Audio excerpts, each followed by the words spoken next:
أعوذ بالله من الشيطان الرجيم. بسم الله الرحمن الرحيم. يا أيها المزمل قم الليل إلا قليلا نصفه أو انقص منه قليلا أو زد عليه ورتل القرآن ترتيلا إنا سنلقي عليك قولا ثقيلا إن ناشئة الليل هي أشد وطئا وأقوم قيلا إن لك في النهار سبحا طويلا واذكر اسم ربك وتبتل إليه تبتيلا رب المشرق والمغرب لا إله إلا هو فاتخذه وكيلا واصبر على ما يقولون واهجرهم هجرا جميلا وذرني والمكذبين أولي النعمة ومهلهم قليلا إن لدينا أنكالا وجحيما وطعاما ذا غصة وعذابا أليما يوم ترجف الأرض والجبال وكانت الجبال كثيبا مهيلا إنا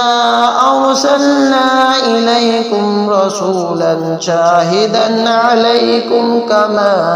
أرسلنا إلى فرعون رسولا فعصى فرعون الرسول فأخذناه أخذا وبيلا فكيف تتقون إن كفرتم يوما يجعل الولدان شيبا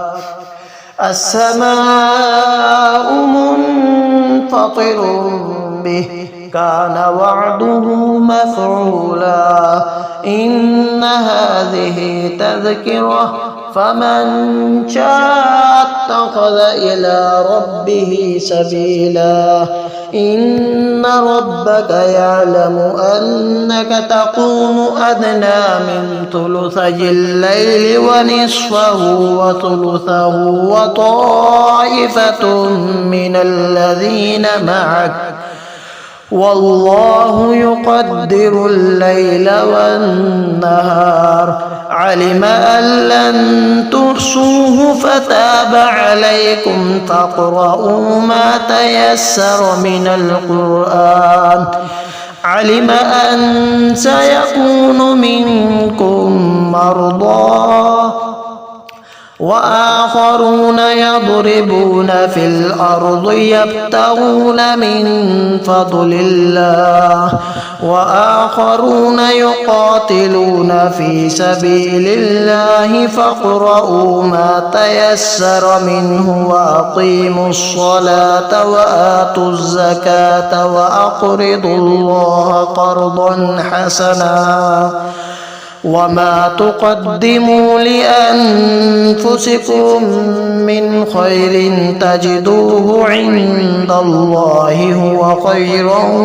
وأعظم أجرا واستغفروا الله إن الله غفور